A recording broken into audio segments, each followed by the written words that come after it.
L'esprit d'escalier, une émission d'Elisabeth Lévy avec Alain Finkielkraut, un partenariat RCJ Causeur. Bonjour à tous, bonjour Alain Finkielkraut. Bonjour. Un ministre accusé de viol, un époux qui confesse avoir tué sa femme, une ex-idole des jeunes islamistes incarcérés. La semaine, cher Alain, a commencé avec l'affaire Darmanin, s'est poursuivie avec les aveux de Jonathan Daval pour se conclure avec la chute de Tariq Ramadan. Certes, il n'y a rien de commun entre ces trois affaires, sinon qu'elles entrent toutes les trois dans la rubrique violence faites aux femmes. Pour le nouveau féminisme, qui ne fait pas dans le détail, ce sont trois visages parmi d'autres de la domination masculine qu'il conviendrait de faire disparaître sans autre forme de procès. Ainsi, Marlène Schiappa, rarement en retard d'une bourde, s'est-elle permis d'engueuler les avocats de Daval, dont l'acte est, selon elle, une des formes de féminicide. Il faut noter cependant que le chef du gouvernement auquel appartient Marlène Schiappa a refusé de limoger Gérald Darmanin sur la base d'accusations plutôt fumeuses, dont on sait en outre qu'elles ont été largement orientées par l'ineffable Caroline Dehaas. Vous nous direz donc, cher Alain Finkielkraut, si cet échec du Parti des femmes qui réclamait la tête du ministre des Comptes publics signifie que la France résiste au déploiement d'un féminisme qui semble parfois confondre justice et vengeance. Mais nous allons commencer par un incident qui est sans doute arrangé dans une rubrique qui nous est tout aussi familière, qui est celle de l'antisémitisme. Et cet antisémitisme semble être devenu une spécialité de Sarcelles, ex-fameux laboratoire de Vivre Ensemble. Alors soyons prudents, l'enquête est en cours et on ne sait pas encore ce qui s'est passé lundi. Un jeune garçon de 8 ans qui portait une kippa dit avoir été agressé par deux adolescents ou bousculé ou voilà. Est-ce que le mobile antisémite qui a été invoqué est à retenir? Nous attendons les conclusions, mais nous n'avons pas besoin d'attendre les conclusions d'une enquête pour savoir que des juifs quittent Sarcelles, Alain Finkielkraut, qu'un magasin y avait été incendié en 2014 et que des agressions avérées y ont été souvent constatées. Alors, que vous a inspiré, disons, cet événement? Bon, alors, ce qu'on sait, c'est qu'un enfant juif de 8 ans, qui portait la kippa, a été bousculé par de jeunes noirs âgés de 15 à 16 ans, et il dit avoir dû se réfugier sous une voiture pour échapper à ses agresseurs. Cet événement, dont nous aurons le fin mot après l'enquête, me paraît d'autant plus effrayant qu'il n'est pas exceptionnel. Il y a une autre agression à Sarcelles qui visait une jeune fille il y a une semaine. Donc ces événements s'inscrivent dans une longue suite de violences. On le sait maintenant. Et beaucoup d'incidents qui ne sont pas forcément violents, mais beaucoup d'insultes, beaucoup de choses comme ça. Donc, certains quartiers, certaines communes se vident de leurs habitants juifs. Comme l'a dit Philippe Val l'autre jour sur une chaîne d'information continue, on assiste dans la France du XXIe siècle à une épuration ethnique à bas bruit. Et l'antisémitisme qui se déchaîne n'est pas un produit de notre histoire, il est un sous-produit de l'immigration. Il n'est pas un avatar de l'idéologie française, il arrive du dehors à une France qui n'en peut mais. La lepénisation de cette haine, qui sévissait encore pendant la campagne présidentielle de 2017, n'est plus de mise. Lors de sa visite au mémorial de la Shoah, une semaine après avoir fêté la diversité à Sarcelles, le candidat Macron avait voulu mobiliser les électeurs contre, suivez mon regard, le retour des vieux démons. Et vous l'aviez évoqué vertement et disons avec quelques colères ici même, Alain Finkielkraut. Oui, et une colère qui avait suscité de la colère. Beaucoup de réactions indignées et même. Je n'y reviens pas. Ce que je constate, c'est que le Premier ministre ne se cache plus derrière son petit doigt antifasciste. Il appelle les choses par leur nom. Il annonce que la bataille sera longue. Mais quelles sont nos armes?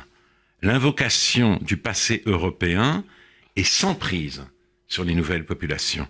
On ne fera pas taire ce nouvel antisémitisme à coup de plus jamais ça et de visites scolaires à Auschwitz-Birkenau. Que les Allemands, cependant, veulent rendre obligatoire pour les réfugiés, enfin pour ceux qui restent en Allemagne. Hein. Oui, ce qui est quand même, ils ont un gros problème de nouvel antisémitisme qui est arrivé avec les migrants, ainsi qu'en Suède, et ils cherchent des remèdes, dont celui que vous venez de récuser, Alain Finkielkraut. Mais je comprends, je veux pas. Mais je doute de son efficacité.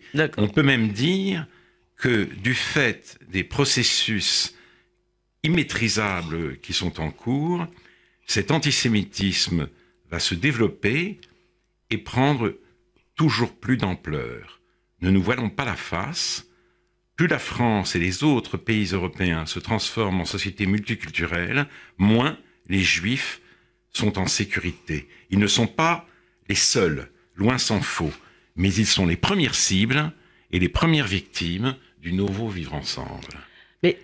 Et comme les agresseurs ne sont plus seulement des Arabes, il deviendra impossible de dénoncer, comme on le fait rituellement, l'importation du conflit israélo-palestinien sur le vieux continent. Non mais je veux dire, ce conflit peut être ressenti par tous les dominés de la Terre. Il peut être partagé par tous les dominés. Comme vous l'avez, comme cela, il en a été question hier dans votre émission de réplique sur Bourdieu. Voilà, c'est vrai. Mais enfin, bon, ça devient quand même un peu de plus en plus artificiel. Oui, non, mais le lien Mais si la France a tourné la page du nationalisme intégral, ce n'est pas le cas de la Pologne. La Chambre basse et le Sénat polonais viennent d'adopter un dispositif de défense de la réputation de la République et de la nation polonaise, prévoyant notamment une peine de 3 ans de prison contre les personnes coupables d'attribuer à la nation ou à l'État polonais, de façon publique et en dépit des faits, la responsabilité ou la co-responsabilité des crimes nazis commis par le Troisième Reich allemand, mais aussi de crimes de guerre ou d'autres crimes contre la paix et l'humanité. On ne sait pas si le président de la République polonaise va avaliser cette loi, mais ce qui est certain, c'est que le gouvernement actuel entend mettre un coup d'arrêt au travail de mémoire entamé dans ce pays depuis plusieurs décennies. En 2001, paraissaient Les Voisins de Jan Gross, ou Gross, je ne sais pas, professeur de sciences politiques américain d'origine polonaise. Ce livre relatait le massacre des Juifs de Jedwabne, commis par des Polonais le 10 juillet 1941, quelques jours après l'entrée de l'armée d'occupation allemande sur tout le territoire polonais. Ce livre a eu un immense retentissement en Pologne et il a déclenché une discussion enflammée qui est retracée en détail par une journaliste de Gazeta, Anna Bikont, dans un autre livre absolument passionnant intitulé « Le crime et le silence ». Il a été publié chez De Noël par Olivier Rubinstein. Je voudrais en extraire 2 citations. Jacek Kuron d'abord, une des grandes figures de la dissidence polonaise, avec Adam Michnik et Bronisław Geremek. Kuron raconte sa première journée d'école pendant la guerre à Lwów, devenue Lviv. Oui. Aujourd'hui, puisque c'est une ville ukrainienne. Ville dont votre mère est originaire. Hein. Sa famille venait de déménager. Il ne connaissait personne dans la classe. L'institutrice a dit que c'est bien qu'il n'y ait plus de juifs. Les enfants aussi étaient contents. Tout le monde a ri. Et Kuron n'a pas osé réagir. Ce sentiment de culpabilité, de ne pas avoir protesté à ce moment-là, m'a poussé à résister toute ma vie, dit-il à Anna Bikont. Vous avez une deuxième citation, mais après j'ai une question. D'accord. Monseigneur Glemp ensuite. Au moment même où il consentait à prier pour les victimes de Jedwabne, les Polonais aussi ont subi des préjudices. Ils ont souffert à cause des Juifs, entre autres à l'époque de l'introduction du communisme en Pologne. J'attends que la communauté juive fasse des excuses et se décide à demander pardon aux Polonais pour ces crimes. Et c'était quand ça ?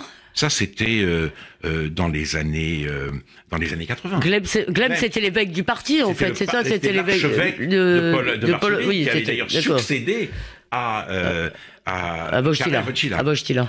Imbu de ses seules souffrances, la Pologne actuelle a choisi Glemp contre Couronne, et elle fait même plus, puisqu'elle efface Jedwabne de l'histoire, mais aussi le pogrom de Kielce, qui a visé en 1946 des Juifs rescapés de l'Apocalypse, et tous les témoignages, comme celui de Zev Sternel, recueilli par Harry Shavit dans Ma terre promise. Je cite Zev Sternel, « La Pologne de l'après-guerre était horriblement antisémite.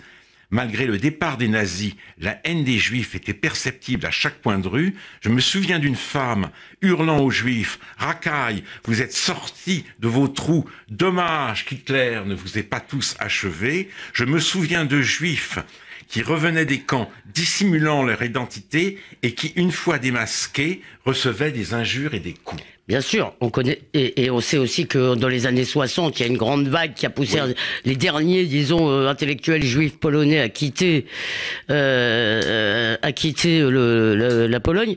Malheureusement, j'ai pas le temps de vous poser des questions, en fait, sur cette question des juifs et des polonais, où il y avait, dès le début, deux nations. Mais tout de même, je suis étonné du lien que vous faites entre les deux, parce que dans le fond, vous nous dites, attention, là, c'est la nouvelle, c'est pas le vieil, c'est pas l'idéologie française, et puis hop, là c'est le retour de l'idéologie française en Pologne, donc... Voilà. Et ben justement, je vais vous expliquer ce lien tout de suite. Ah bah merci, ah bah voilà, très bien. Terrible ironie de l'histoire, cette Pologne refuse, comme les autres nations d'Europe centrale, de se laisser dicter sa politique migratoire par l'Union européenne. Cette attitude renforce les porte-paroles français de l'hospitalité inconditionnelle dans l'idée que les migrants sont les Juifs d'aujourd'hui et qu'ils sont, eux, les nouveaux justes des nations. D'un côté donc, on malmène la mémoire, on nie la réalité passée de l'antisémitisme. De l'autre, on fait tomber toutes les défenses contre l'antisémitisme au nom du devoir de mémoire et en se prévalant du contre-exemple des pays dont le ventre est encore fécond. Plus l'Europe de l'Est succombe à ces démons et plus l'Europe de l'Ouest lui fait la leçon en croyant montrer croyant montrer le bon chemin, mais les Juifs en péril. Alors, est-ce que malgré tout, alors d'abord, est-ce que dans cette loi polonaise, très vite, est-ce que l'antisémitisme est central, en quelque sorte, disons, chez ceux qui veulent effacer cette mémoire polonaise? Ce qui est central, c'est le nationalisme. Il est vrai que les Polonais ont beaucoup souffert pendant la guerre. Il y a eu des... Et après, quand même. Et oui, ils ont souffert sous le nazisme, sous le communisme. Il n'y avait pas de gouvernement de collaboration qui pouvait, en quelque sorte, atténuer la violence de l'occupation. Et les Polonais aujourd'hui, ont du mal. C'est-à-dire qu'il y a eu dans un premier temps une réaction qui me paraît légitime. On ne doit pas parler de camp de la mort polonais. Ils ne sont pas polonais, ils étaient situés en Pologne. Cela étant, ils n'étaient pas situés en Pologne pour rien. Des détenus se sont évadés d'Auschwitz et ils ont été obligés de retourner dans le camp parce que personne ne voulait leur venir en aide.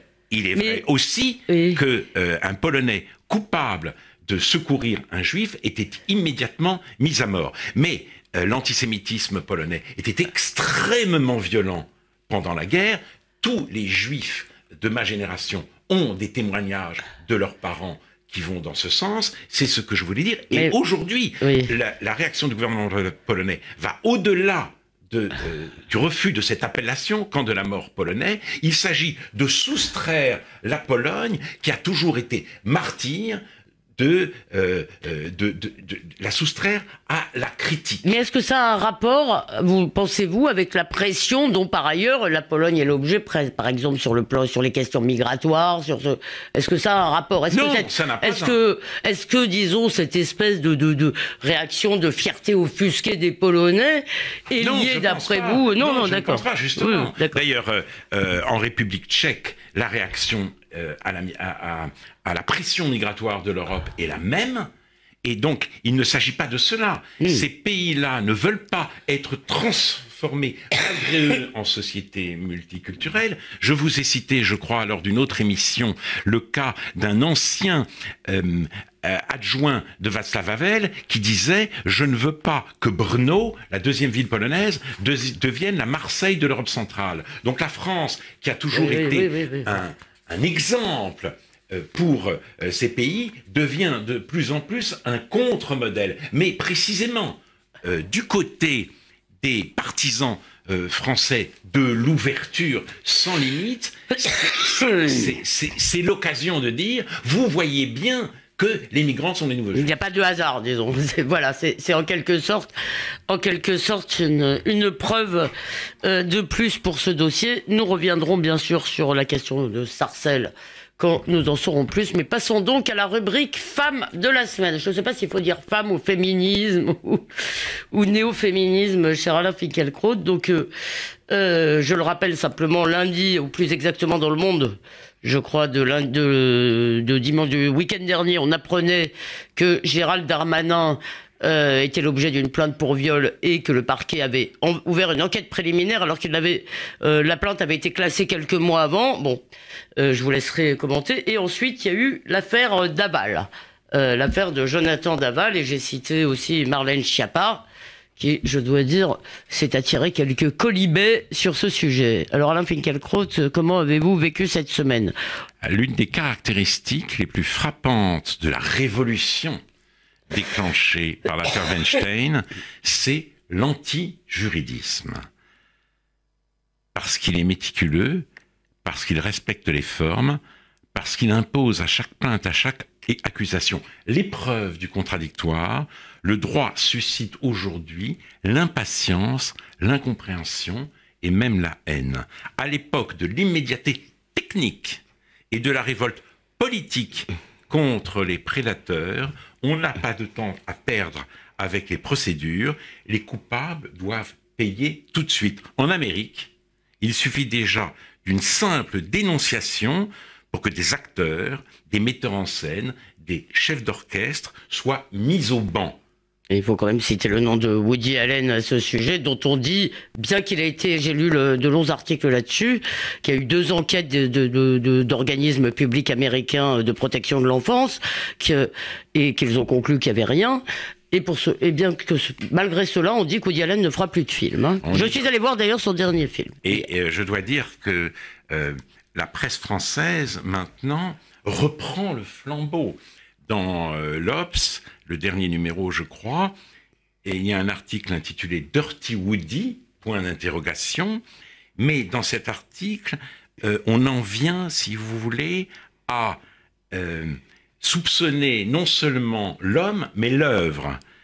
Et on la revoit à la lumière des accusations dont il fait l'objet, et il se voit taxé de misogynie et d'attirance malsaine pour les jeunes filles. Mais il y a aussi ce chef d'orchestre du Toit dont tous les concerts ont été annulés. Donc là, le jugement n'attend pas la justice. Et Levine aussi d'ailleurs. Mais lui, je crois qu'il y a des procès. Le coup près tombe tout de suite. Et en France, quand une plainte pour viol est déposée contre le ministre des Comptes publics Gérald Darmanin, les néo-féministes et Mediapart, et aussi ceux qui, à droite, ne lui pardonnent pas d'avoir changé de camp, exigent sa démission avant même le début de l'enquête. Alors, je ne veux pas ici entrer dans les détails de l'affaire. Je dirais seulement que l'échange de services entre celui qui était alors un tout jeune élu de la République et cette ancienne call girl qui voulait voir effacer de son casier judiciaire une condamnation pour chantage, appel malveillant et menace de crime ne concerne pas la justice et qu'en tout état de cause, il n'y a pas de viol par surprise. Gérald Darmanin... tout de même dire un mot dans cette affaire, tout de même du fait qu'elle a été relancée après que la plaignante a vu, ou que le mari de la plaignante a rencontré Caroline Dehas. C'est quand même un peu fort de café, tout ça. Oui, bien sûr. Et c'est le mari de la plaignante, en plus. Elle lui a dit, si, c'est un viol, ça peut être reconsidéré. Donc, voilà. Et donc, l'incrimination retenue par l'avocat choisi par Carolina, c'est viol par surprise. Oui. Gérald Darmanin et Sophie Spatz ont dîné ensemble. Ils sont ensuite allés dans un club échangiste, enfin dans un hôtel, d'où elle l'a envoyé acheter du gel douche et du dentifrice. Donc, viol par surprise, c'est une totale absurdité. Mais pour les néo-féministes, la cause est entendue, Gérald Darmanin est un porc, il doit payer. Une autre affaire est révélatrice de cet anti-juridisme, l'affaire Daval. Alexia Daval a été retrouvée morte, non loin de chez elle, le corps à demi calciné. On a cru d'abord qu'elle avait été tuée par un rôdeur lors de son jogging matinal. Or, après 3 mois de mensonges et de larmes, son mari vient d'avouer. Il est le meurtrier. Toute la France est évidemment tenue en haleine. Je m'inclus. Je fais partie de toute la France. Vous faites partie des gens qui suivent avec passion ce genre d'affaires? Oui, oui. Et les chaînes d'information continues... On en fait quand même des caisses. Enchaînent les tables rondes sur ce sujet. Muriel Salmona, la psychiatre qui dénonce la culture du viol dans nos sociétés, dépeignait lors d'une de ces tables rondes, avec force mimique, un monstre manipulateur.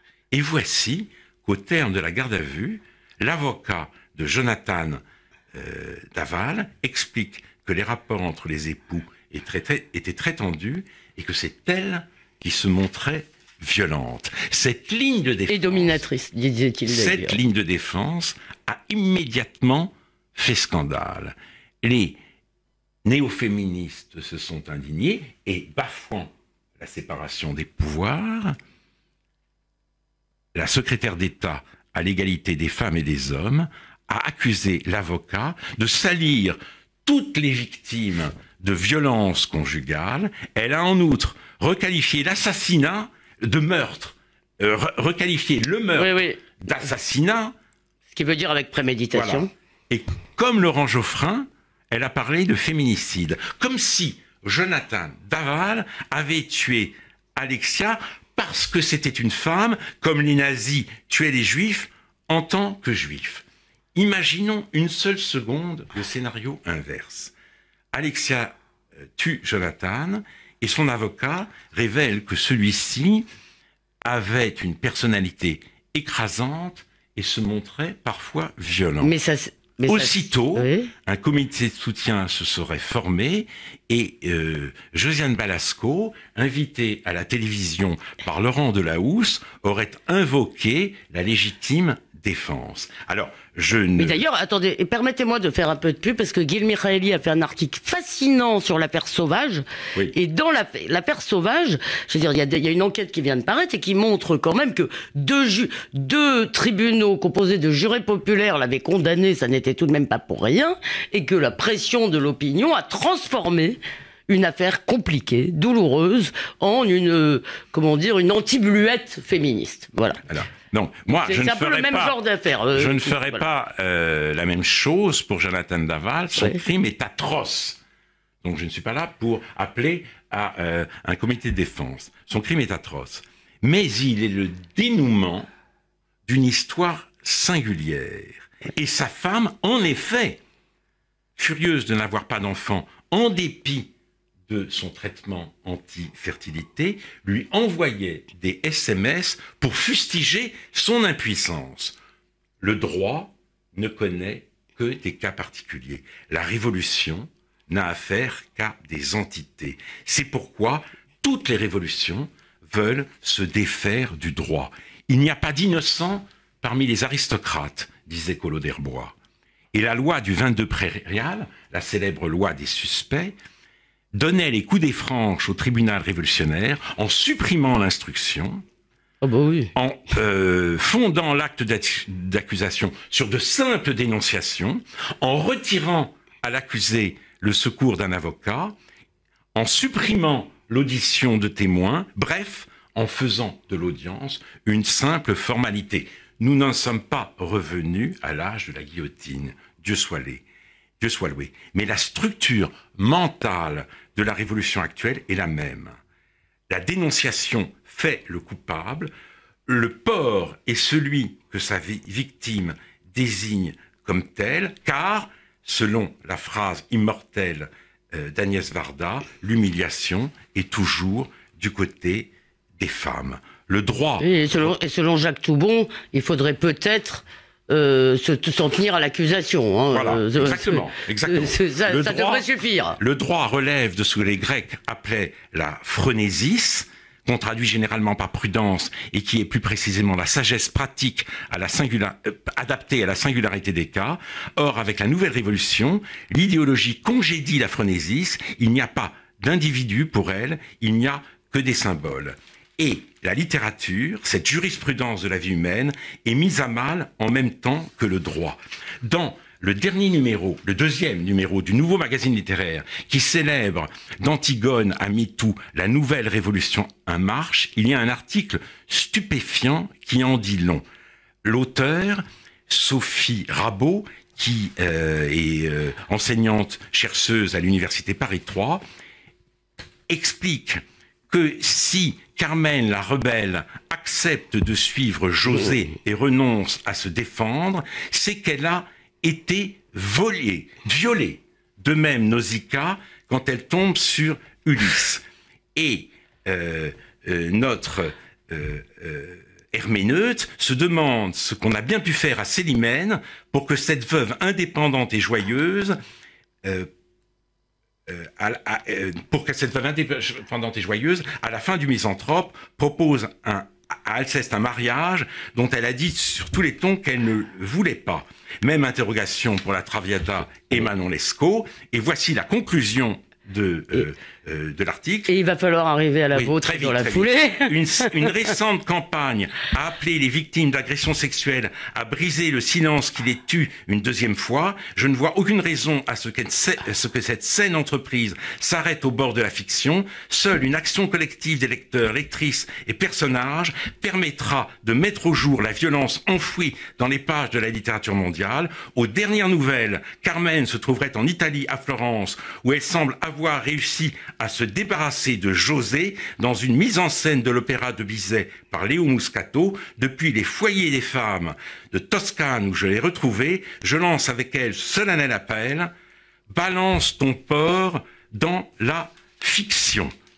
Quand ce texte, incroyable, à n'en pas croire ses yeux, est publié dans un magazine qui a le culot de se dire littéraire. Quand l'esprit du droit s'éclipse, l'esprit du procès s'installe et ni les vivants, ni les morts, ni les êtres en chair et en os, ni les personnages de romans n'échappent à ces incriminations.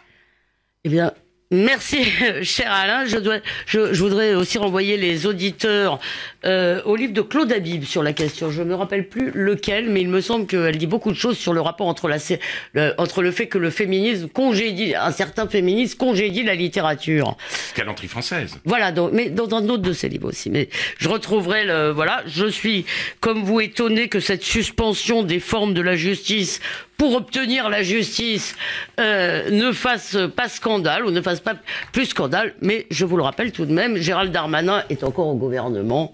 Vous avez raison. Et par ailleurs, la justice, elle, continue, me semble-t-il, à respecter ses propres règles. Alors merci, cher Alain Finkielkraut, d'avoir laissé de nouveau, après une semaine d'interruption, les événements venir vous tirer par la manche. D'ici dimanche prochain, on peut vous lire dans Causeur. On peut aussi réécouter cette émission sur causeur.fr et radio-rcj.info. Que Jonathan Sixou nous pardonne pour cette minute de retard. Bonne semaine à tous. Regardez votre